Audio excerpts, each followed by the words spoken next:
Hello সবাইকে, আসসালামু আলাইকুম। আশা করি সবাই অনেক ভালো আছেন। আজকের ভিডিওতে চলে আসলাম আবারও কেওয়ার্ক নিয়ে। অনেকের একটি সমস্যা হচ্ছিল যে কেওয়ার্কগুলি আপলোড হচ্ছিল না। বিশেষ করে যারা লিড জেনারেশনে কাজ করে তাদের কেওয়ার্কগুলি বেশি আপলোড হইতেছিল না, রিজেক্ট করে দিচ্ছিল। কেওয়ার্কে মানে গিগটা ক্রিয়েট করার পর বা কেওয়ার্কটা ক্রিয়েট করার পর এটা রিজেক্ট করে দিতেছিল।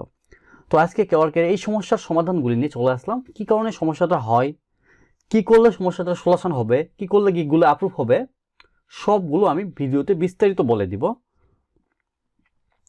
তো যার আগে বলে নেই, যারা এখনও চ্যানেলটিকে সাবস্ক্রাইব করেন নাই অবশ্যই সাবস্ক্রাইব করবেন, কারণ এই চ্যানেলে আমি কেওয়ার্ক নিয়ে বিভিন্ন বিষয়ের উপর ভিডিও দেই।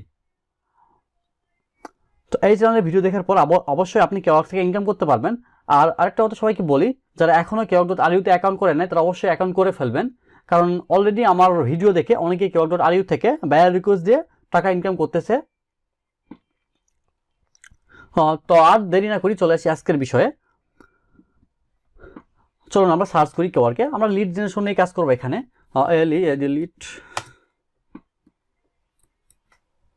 লিড জেনারেশন নিয়ে কেওয়ার্কে সার্চ করলাম, একটু গিগগুলোর অবস্থা দেখি। দেখেন এখানে দেখতে পাচ্ছি অনেক গিগ রয়েছে, অনেক গিগ রয়েছে। তো এর মাঝে একটি কথা বলে নেই, যারা লিড জেনারেশন নিয়ে কাজ করতেছেন তাদেরকে একটা কথা বলে নেই, এ ধরনের কাজগুলো কেওয়ার্কে খুবই অল্প, খুবই সামান্য পরিমাণে রয়েছে। তো আমি কাউকে মানে রিকমেন্ড করবো না যে কেওয়ার্ক এই ধরনের কাজ, এই কাজগুলো করেন। যারা ব্যাকলিংয়ের কাজ করে থাকেন, যারা এসইওর কাজ করে থাকেন, যারা হচ্ছে সোশ্যাল মিডিয়া মার্কেটিংয়ের কাজ করে থাকেন, তারা কেওয়ার্কে কাজ করতে পারেন, করে অনেক টাকা ইনকাম করতে পারেন। কিন্তু যারা এই ধরনের কাজগুলো করেন, ডাটা এন্ট্রি টাইপের, এগুলো কাজগুলো কেওয়ার্ক থেকে অতটা বেশি পাওয়া যায় না, তবে আপনি করতে পারেন, সমস্যা নেই। দেখেন এখানে হচ্ছে ম্যাক্সিমাম কিন্তু গিগগুলি কিন্তু আমি দেখতে পাচ্ছি যে প্রথমে আছে, ম্যাক্সিমামগুলি কিন্তু আমার কাছে খুব ভালো মানের মনে হচ্ছে না। গিগের থামলাইনগুলো বা গিগের ইমেজগুলো কেওয়ার্ক অ্যাপ্রুভ না হওয়ার প্রথম দুইটি কারণ হচ্ছে গিগের ইমেজ আর গিগের হচ্ছে টাইটেল। দেখেন এখানে খেয়াল করলে বুঝতে পারবেন ম্যাক্সিমাম গিগের হচ্ছে টাইটেলগুলি সেম হয়। আমাকে যারা দেখেন একটা গিগের ইমেজ দেখেন, সে অর্ডার পাইছিল 5 স্টার রেটিং। আমি একটু দেখি তার প্রোফাইলটা। এই ভিডিওতে কাউকে ছোট করার জন্য বানানো হচ্ছে না, জাস্ট আমি বিষয়গুলো আপনাদেরকে জানাই দিচ্ছি। আমি ভাইয়াটা 9টা অর্ডার কমপ্লিট করছি, সেও বাংলাদেশ থেকে, 4টা রেটিং পাইছে। একটু আমরা দেখি।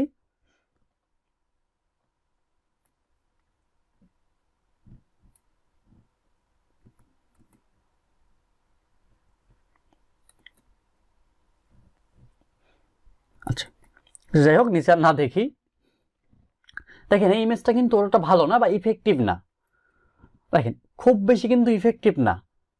আগে এক সময় যখন কেওয়ার্ক তখন গিগ ছিল না, তখন কেওয়ার্ক এগুলো সহজে অ্যাপ্রুভ করতো, কোনো কিছু চেক ছাড়া অ্যাপ্রুভ করতো। এখন কিন্তু এটা করতেছে না। এখন এই ধরনের ইমেজ দিয়ে আপনি যদি কেওয়ার্কে অ্যাপ্লাই করেন বা গিগ ক্রিয়েট করেন, কেওয়ার্ক 100% গিগটাকে রিজেক্ট করবে। হ্যাঁ, যারা এক্সপার্ট আছে তারা এই ধরনের ইমেজ ইউজ করেও কেওয়ার্ককে অ্যাপ্রুভ করাতে পারবে, আর আমি নিজেও করে দেখাতে পারবো এরকম ইমেজ ইউজ করে অ্যাপ্রুভ করায়। তো এটা কোনো বিষয় না। তবে কেওয়ার্ক অ্যাপ্রুভ না হওয়ার যে দুটি কারণ বললাম, প্রথমত গিগ ইমেজ আর হচ্ছে গিগ টাইটেলটা। আমি দেখেছি যে যারা নতুন এই বিষয়ের উপর গিগ তৈরি করতেছে তারা এখানে সেম গিগগুলো তৈরি, সেম মানে সব কিছু একদম সেম। ধরেন ইমেজটা হয়তো বা একটু ডিফারেন্ট আছে, বাট গিগ টাইটেলটা সেম অন্যদের মতোই। ভাই একটা জিনিস লক্ষ্য করবেন, আপনি চলে যাবেন ফাইবার থেকে প্রয়োজন বলে কিছু আইডিয়া নিয়ে আসবেন। হ্যাঁ, দেখেন হচ্ছে লিড জেনারেশনে যদি সার্চ করি, আমি এখানে অনেকগুলো গিগ পেয়ে যাব। টপ সেলাররা একটু খুঁজে নেবেন। হ্যাঁ, কারণ উপর থেকে সবাই আর মানে কপি বা মানে মডিফাই করবেন না, উপরের জিনিসগুলোকে একটু মানে ইচ্ছা মতো একটু খুঁজে নেবেন। একটু অবশ্যই একটু খোঁজা শিখতে হবে। হ্যাঁ, একটু সার্চ করা শিখতে হবে। তো এখান থেকে একটা খুঁজে নেবেন যেটা আপনার ভালো লাগে, যে টাইটেলটা আপনার ভালো লাগে। তো ওই টাইটেলটাকে একটু অপটিমাইজ করবেন, একটু অপটিমাইজ করে চেঞ্জ করে কেওয়ার্ক টাইটেলটা ইউজ করবেন, নিজে যদি তৈরি করতে না পারেন। আর দ্বিতীয়ত হচ্ছে টাইটেলটা গেল। হ্যাঁ, এইভাবে টাইটেলটা তৈরি করবেন। টাইটেলটা অবশ্যই একটা ইউনিক টাইটেল দিবেন, কারণ টাইটেল যেন কপি না হয়, অন্য কারো গিগের সাথে যেন 100% ম্যাচ না করে। এই জিনিসটা লক্ষ্য রাখবেন। এই জিনিসটা নতুনরা ভুল করতেছে না। একসময় এটা অ্যাপ্রুভ করতো, একদম 100% কপি পেস্টও কেওয়ার্ক অ্যাপ্রুভ করতো, এখন কিন্তু অ্যাপ্রুভ করতেছে না। এই জন্য অলরেডি কেওয়ার্কে অনেক গিগ হয়ে গেছে। আর অত পরিমাণ বায়ারও নেই কেওয়ার্ক এই ধরনের সার্ভিসগুলো কেনার জন্য। বর্তমানে নেই, ভবিষ্যতে আসতে পারে, কারণ কেওয়ার্ক যেহেতু মানে প্রতিনিয়ত মানে বড় হইতেছে, এই জন্য পরবর্তীতে আসবে, এটা আশা করা যায়। তো পরবর্তীতে আমাদের গিগ টাইটেলটা নিয়ে কথা বলতে হলো, সবাই আশা করি বুঝতে পারছেন। নেক্সট হচ্ছে গিগ ইমেজটা। হ্যাঁ, ইমেজটা মোটামুটি ভালো আছে, খারাপ না, খারাপ না, ভালো আছে, সুন্দর একটা ডিজাইন করছে। বাট একটু কালারিং এটাকে করলে আর একটু ভালো লাগতো, এটাকে যদি আরেকটু সে কালারিং করতো। এখানে আমার মনে হচ্ছে ব্যাকগ্রাউন্ড কালারটা অতটা ভালো না, ইফেক্টিভ না। হলুদ কালার এটা একটু ঠিক আছে, সমস্যা নেই, বাট ব্যাকগ্রাউন্ড কালারটা অতটা ইফেক্টিভ হয় না। বাটনটা একটু ডিজাইন করা যাইতো, এই গিগটা আরো সুন্দর হইতো। দুইটা কাজ করলে গিগে। তো লক্ষ্য রাখবেন গিগ ইমেজ তৈরি করার জন্য সবসময় আপনারা দেখেন এই ধরনের ইমেজগুলো, যে ফাইবার ইমেজগুলো আছে, এই ফাইবার থেকে আমি দেখছি এই ধরনের ইমেজগুলো অনেকে কপি করতেছে। এগুলো ইমেজ দেওয়ার কোনো প্রয়োজন নেই ভাই, কপি করার দরকার নেই, কারণ এই ধরনের ইমেজ এখন কেউ অ্যাকসেপ্ট করতেছে না। ফাইবার করতে পারে, যেহেতু ফাইবার অটো অ্যাপ্রুভ হয়, আর ফাইবারে কেউ দুটো ডিফারেন্ট মার্কেট প্লেস, এই জন্য কেওয়ার্কের রুলস মানে কেওয়ার্কে হচ্ছে গিগ ইমেজগুলো তৈরি করতে হবে। আপনি চেষ্টা করবেন যে এই ধরনের ইমেজগুলো তৈরি করার জন্য, এই ধরনের, এই যে দেখতেছেন এইটা, এই ধরনের ইমেজগুলো তৈরি করার জন্য, অথবা এই ধরনের স্টাইল করতে পারেন। আর একটু ডিজাইন করবেন, একটু চেষ্টা করবেন জিনিসটা যেন ক্লিন হয়, ক্লিন হয়। দেখেন এখানে এই ইমেজটা দেখেন, এই ইমেজটা দেখেন, একসময় এগুলো চলতো, এখন ইউজ করে এগুলো দিয়ে কম্বিনেশন করা অনেক কঠিন হবে, অনেক কষ্টকর হবে। দেখেন এখানে কিন্তু সে কি বলতেছে, I will do LinkedIn lead generation and email finding, এটা করবে সে, টাইটেল দিয়ে বলছে, কিন্তু এটা দিয়ে কিন্তু বোঝার মতো কোনো এতটা মানে সহজে বোঝা যাবে না যে এটা কি মিন করতেছে। আপনি সবসময় লক্ষ্য করবেন আপনার ইমেজ দ্বারা একজন বায়ারকে, একজন কাস্টমারকে মানে আকর্ষিত করার জন্য বা ক্লিক করার জন্য, মানে সে যেন ইমেজটা দেখে আপনার গিগ দিয়ে বা আপনার ইমেজে যেন ক্লিক করে, এই জিনিসটা লক্ষ্য রাখবেন। ইমেজটা অবশ্যই একটা ইফেক্টিভ ইমেজ দিবেন। তো টাইটেল ইমেজটা গেল। দেন নেক্সট যেটা ডিসক্রিপশানে, এই যে সেম এই ধরনের ডিসক্রিপশনগুলো সবাই ইউজ করতেছে, এক ধরনের ডিসক্রিপশনটা সবাই ইউজ করতেছে। কি বলতেছে সবাই? এই ধরনের সেম কথাটাই বলতেছে, আমার এত এক্সপিরিয়েন্স, এত কাজ করছি, এ করি সে করি, এগুলোই বলতেছে। বা এটাকে ডিফেন্ড করেন। এই কপি করা থেকে, এই কপি করার মানে মস্তিষ্ক, মানে যে মাইন্ড আপনি কপি করতেছেন, যে কপি করে সবকিছু করা যায়, ভাই এটা থেকে বের হয়ে আসেন। একসময় যাই তো কেওয়ার্ক ধীরে ধীরে অনেক আপডেট হতেছে। দেখেন আপনি যদি কপি করে রাখেন, এখন অ্যাপ্রুভ করলো কেওয়ার্ক, দেখবেন একটা ভালো থানায়, ওই কেওয়ার্কটা এক সময় একটা ভালো থানায় চলে গেছে, র্যাঙ্কে আছে, হঠাৎ করে দেখবেন যে কেওয়ার্ক থেকে ডিলিট করে দিয়েছে কেওয়ার্ক। বুঝতে পারছেন? আর ফাইবার থেকেও 100% কপি পেস্ট করবেন না। ধরেন এই স্যালারির কেওয়ার্কটা আমি কপি করলাম, সে কোনোদিন যদি কেওয়ার্কে যায় যদি অ্যাকাউন্ট করে, আবার সেই সেম জিনিসগুলো দেখতে পায়, ইমেজ, টাইটেল, ডিসক্রিপশন, জাস্ট কিছুই করতে পারে, সে জাস্ট একটা গিগটাকে একটা রিপোর্ট করবে, আর কিছুই তাই করতে হবে না। রিপোর্ট করলেই কেওয়ার্ককে বলে যে এই কারণ, কেওয়ার্ক চেক করবে, অবশ্যই এটাকে ডিসঅ্যাপ্রুভ করে দিবে, রিজেক্ট করে দিবে। তো দেন হচ্ছে আমরা যেটা করব, টাইটেল ডিসক্রিপশনটাকে অবশ্যই একটি ইফেক্টিভ করবেন ডিসক্রিপশন। হ্যাঁ, ডিসক্রিপশনে বায়ারকে এটা বুঝাবেন যে সার্ভিসটা কিনলে তার প্রফিটটা কি হবে। একজন বায়ার কখনো একটা সার্ভিস কিনে না, কখনো একটা প্রোডাক্ট কিনে না, সে সবসময় সুযোগ সুবিধা খোঁজে, তার প্রফিট কিনে। বুঝতে পারছেন? তো অবশ্যই এই দিকটাকে লক্ষ্য রাখবেন, এই দিকটা ফোকাস করবেন যে ডিসক্রিপশনটা একটু ইফেক্টিভ করার জন্য। এত বড় কিছু লেখার দরকার নেই যে আপনাকে 500 ওয়ার্ড 700 ওয়ার্ড লিখতে হবে। একটা বায়ারের এত সময়, মানে পড়ার মতো সময় নেই। আমিও যখন অনেক সময় কন্টেন্ট রাইটিং এর জন্য ফ্রিল্যান্সার খুঁজে থাকি, আমি এত বিস্তারিত পড়ার মতো, মানে আমার কাছে সময় থাকে না যে তো বিস্তারিত পড়ে তাকে একটা কাজ দিব। আমি সবসময় চেষ্টা করি যে যারটা পারচেস করবো সে সহজে বা সে অল্প সময় আমাকে সবকিছু বুঝাইতে পারছে নাকি, আমার যতটুকু প্রয়োজন সে তার থেকে অল্প সময় আমাকে বেশি বুঝাইতে সক্ষম হইতেছে নাকি, আমি সেটা সবসময় লক্ষ্য করি।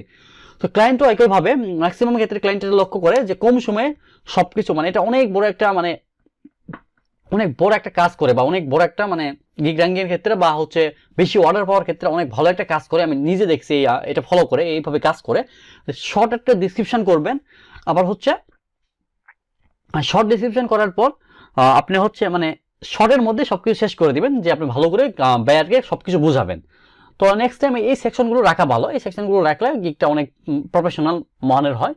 তো এই সেকশনটা 3টা সেকশন এভাবে না, দেখেন কটা সেকশন আছে, 1টা 2টা 3টা 4টা সেকশন এভাবে রাখছে। হ্যাঁ, তো 4টা না রাখে আপনি 2টা রাখেন, মাঝখানে আবার একটু টেক্সট দেন। হ্যাঁ, ধরেন এই টেক্সটটা কপি করলাম, তো এখানে এরকম একটা টেক্সট ছিল। ধরেন এখানে মাই সার্ভিসটা সে লিখছে যে কিগুলো সার্ভিস দেয়, এখানে সে যদি নিচে আরেকটু এভাবে একটু কয়েক লাইন নিচে যদি সব সার্ভিস একটু বিস্তারিত লিখতো, যে তার প্রফিটগুলো কিভাবে সার্ভিস, এটা কিন্তু আরো প্রফেশনাল হচ্ছে। এইভাবে যদি প্রত্যেকটা নিচে যেভাবে দিত, সেগুলো কিন্তু আরো ভালো লাগতো। একজন বায়ার এটা পরেও যেমন মজা পাইতো, তার সেলও তেমন বৃদ্ধি পাইতো।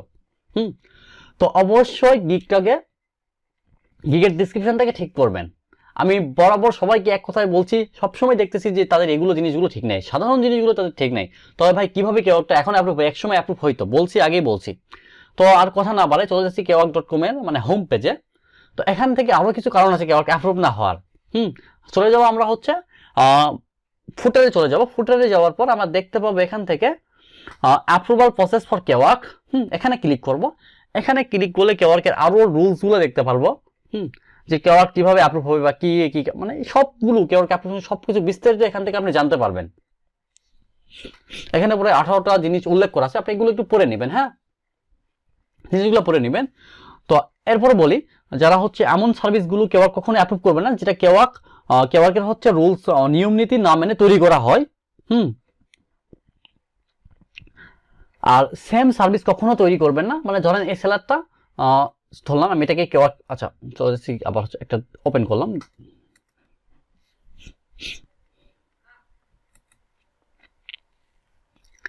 একটা সেম অফারকে আপনি কেওয়ার্কে সাবমিট করবেন না। ধরেন সে কি করতেছে, যে PHP to HTML bootstrap v3 or v4। সে বলতেছে যে সে PHP to HTML করে, বুস্ট্র্যাপের কাছে এই কিছু বুঝাইতেছে। হ্যাঁ, কিছুটা ইফেক্টিভ হয় নাই। তো যাই হোক, এটা তো আমার দেখার বিষয় না। আর আমি নিজেও ডেভেলপার, হ্যাঁ, ওয়েবসাইট ডেভেলপমেন্টে কাজ করি, কেওরকে কাজ করি না, কিন্তু অন্যান্য মার্কেটে কাজ করি এটা নিয়ে। তো হ্যাঁ, এর উপরও ভিডিও নিয়ে আসবো সামনে। তো দেখেন, একটা জিনিস লক্ষ্য করেন, আপনি কখনো একটা সার্ভিসকে কপি পেস্ট এর মতো করে লিখবেন না, আপনি একটু ডিফারেন্ট করে লিখবেন। ভাই সব মানুষই ইউনিক, সবাই ইউনিক, আপনি ইউনিক থেকে শুরু করে সবাই ইউনিক, বুঝতে পারছেন? অবশ্যই আপনি এই জিনিসগুলোকে মডিফাই করবেন। এলএক্সে একভাবে, PHP to HTML আপনি অন্যভাবে লেখেন। I will convert PHP to HTML, এভাবে লেখেন, অন্যভাবে লেখেন। অনেকভাবে একটা জিনিস লেখা যায়, একটু রিসার্চ করে, একটু ফাইবারে দেখেন, অন্য মার্কেটে দেখেন, আপওয়ার্ক আছে, আপওয়ার্কে এখন আপওয়ার্কে মেবি সার্ভিস বলে, এখানে গিগ বলে, আপওয়ার্কে মেবি সার্ভিস বলে। হ্যাঁ, তো সবগুলো দেখে নিয়ে একটা ডিফারেন্ট ধরনের সার্ভিস তৈরি করুন, ইউনিক সার্ভিস। এখানে রাখছে 5টা সুবিধা, আপনি 10টা সুবিধা দেন, বা আপনি 5টা সুবিধা দিচ্ছেন আপনার গিগেও, বাট ওইটাকে আরো ভালো করে প্রেজেন্ট করেন একটা ক্লায়েন্টের সামনে, অবশ্যই কেওয়ার্ক অ্যাপ্রুভ হবে। তো কেওয়ার্ক অ্যাপ্রুভ হওয়ার জন্য এখানে অনেকগুলো কারণ আছে, এগুলো একটু দেখে নেবেন, কারণ আমি ভিডিওতে বড় করতে চাচ্ছি না। আর অবশ্যই চেষ্টা করবেন কেওয়ার্কের রুলস নিয়ম নীতি সবকিছু মেনে একটা কেওয়ার্ক তৈরি করার জন্য। আর যদি নিয়ম নীতি না মেনেও যদি কেওয়ার্ক তৈরি করেন, যদিও অ্যাপ্রুভ হয়, তাহলে দেখবেন যে কিছুদিন পর বা এক সময় কেওয়ার্কটাকে রিজেক্ট করে দিবে, এটাকে ডিলিট করে দিবে। তো ধন্যবাদ সবাইকে, যে কথাগুলি বললাম, আর ভিডিওটা অনেক বড় হয়েছে। হ্যাঁ, এই কথাগুলিকে ফলো করবেন, এটা মেনে কাজ করবেন, অবশ্যই কেওয়ার্কটা অ্যাপ্রুভ হবে কেওয়ার্কে। তো ধন্যবাদ সবাইকে, ভালো থাকবেন, সকলের সুস্বাস্থ্য কামনা করে আজকের মতো ভিডিও এখানে শেষ করতেছি। আল্লাহ হাফেজ।